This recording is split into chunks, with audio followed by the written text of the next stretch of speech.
حي الشباب العاملين خير الكتائب أجمعين من شيدوا صرح الرشاد ليرفعوا لله دين. حي الشباب العاملين خير الكتائب أجمعين من شيدوا.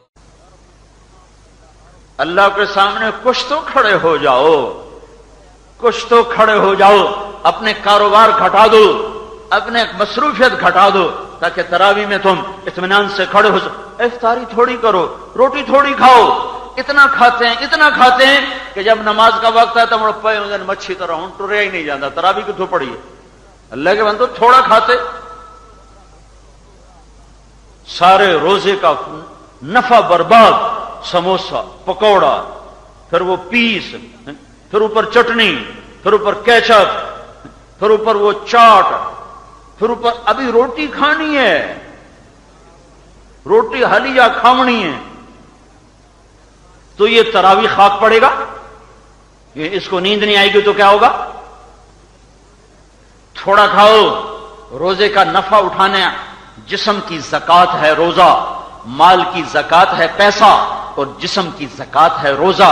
جب اسے بھوک لگتی ہے اور پیاس لگتی ہے، سارے جسم کے گندے مادے جلنا شروع ہو جاتے ہیں، سارے فاسد مادے جل جاتے ہیں، لیکن افطاری کے ہضم ہونے سے پہلے سحری آ جاتی ہے، سحری کے ہضم ہونے سے پہلے افطاری آ جاتی ہے، پیٹ اٹھے رہ جاتا ہے، چربی نہیں پگھلی، کیا فائدہ ہوا؟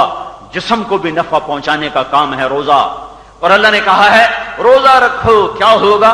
تقوی والے بن جاؤ گے۔ روزہ رکھو، کیا ہوگا؟ تقوی والے بن جاؤ گے۔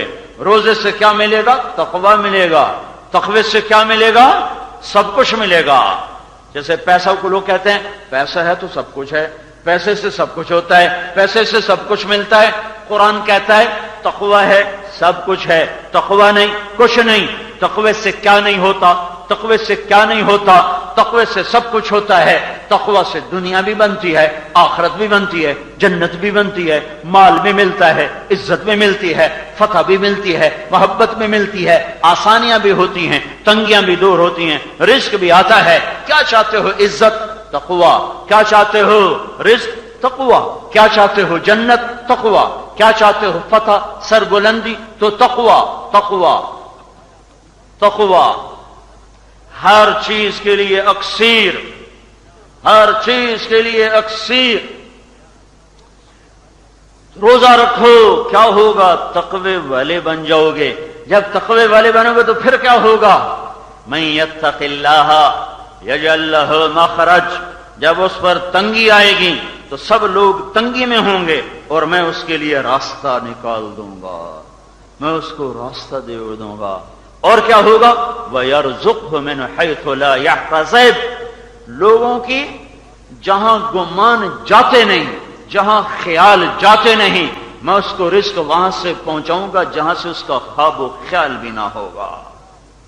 وہ تجارت زراعت کے، وہ ذمہ داری کھیتی باڑی کے راستوں سے بھی لے گا، اور جب یہاں سے راستے بند ہوں گے تو پھر وہاں سے رزق آئے گا جہاں سے خود اس کو خواب و خیال بھی نہ ہوگا۔ تقوی اختیار کرو، کیا ہوگا؟ من یتق اللہ یجعل لہ من امرہ یسرا۔ اس کے مشکل کام اللہ آسان کر دے گا۔ تقوی والے بن جاؤ، کیا ہوگا؟ من یتق اللہ یکفر عنہ سیئاتہ ویعظم لہ اجرا۔ جو تقوی اختیار کرے گا میں اس کے گناہ معاف کروں گا۔ یہ لفظ نہیں کہا معاف کروں گا، چونکہ معاف کا مطلب ہوتا ہے چھپا دینا، اور تکفیر کا مطلب ہوتا ہے مٹا دینا۔ چھپانے والی چیز تو بعد میں نکالی جا سکتی ہے، مٹانے والی چیز تو پھر نہیں دوبارہ برآمد کی جا سکتی۔ کافر، ذمہ دار کو کافر کہتے ہیں عربی میں۔ اعجب الکفار نباتہ، قرآن میرے ہم پیشہ لوگوں کو کفار کہتا ہے، کفار۔ ذمہ دار کو کافر کیوں کہتے ہیں؟ کافر حق کو چھپاتا ہے، ذمہ دار دانے کو چھپاتا ہے۔ دانے کے چھپانے کی وجہ سے وہ وہاں چھپاتا ہے جہاں دانا مٹ جاتا ہے، مٹ جاتا ہے۔ اس لیے وہ کہا اعجب الکفار نباتہ، جب دانا 4 دن گزر جاتا ہے تو پھٹتا ہے کومپل اوپر جڑ نیچے، ایک ہفتے کے بعد دانے کا کوئی وجود نہیں رہ جاتا۔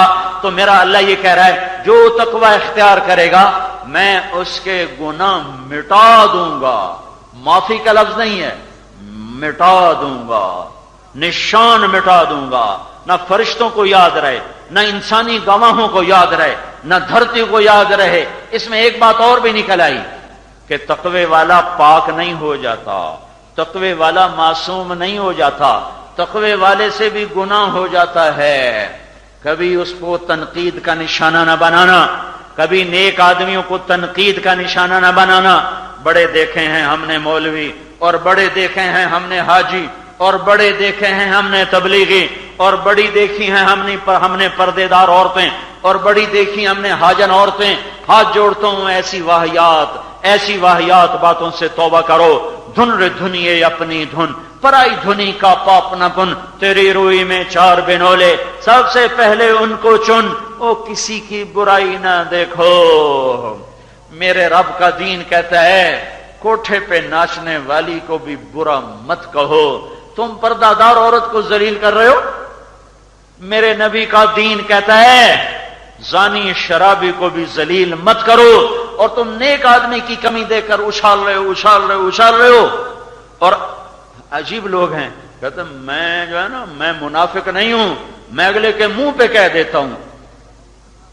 اتنے بڑے عیب کو اپنی خوبی بتا رہا ہے، یعنی ظلم و ستم کی انتہا ہے۔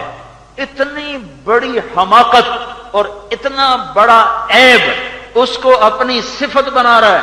میں منافق کوئی نہیں ہوں، میں منہ تے مار دینا ہوں۔ اپنے منہ پہ مار لیا کرو، کسی کے منہ پہ مت مارا کرو۔ اپنے منہ پہ مارو گے تو اللہ راضی ہو جائے گا، اور کسی کے منہ پہ مارو گے تو زمین آسمان بھی کانپ اٹھیں گے اور اللہ بھی ناراض ہو جائے گا۔ یہ ایمان نہیں ہے، یہ ظلم و ستم ہے کہ میں منافق نہیں ہوں۔ ظالم تو ہو، کسی کو رسوا کرنا یہ ایمان نہیں ہے، چھپانا ایمان ہے۔ نیک لوگوں کی کمیاں مت پکڑو۔ من یتق اللہ یکفر عنہ سیئات، اللہ کہتا ہے اس کو میں تو معاف کر دوں گا کہ مجھ سے ڈرنے والا تھا، ہو گئی غلطی، مجھے پتا ہے اس غلطی کے بعد یہ کتنا رویا تھا، تو نے اس کا گڈا باندھا تھا، تو آ میری پکڑ میں۔ حساب میرے اللہ نے لینا ہے کہ طارق جمیل نے لینا ہے؟ میں کون ہوں کسی پر اپنی زبان کو دراز کرنے والا؟ زبان صرف سانپ نکالتا ہے، انسان اپنی زبان کو دراز نہیں کرتا ہے، اس کی زبان دانتوں تلے دبی رہتی ہے۔ عیب اچھالنے ہیں؟ نہیں، خوبیاں اچھالنی ہیں، خوبیاں اچھالنی ہیں، خوبیاں اچھالنی ہیں۔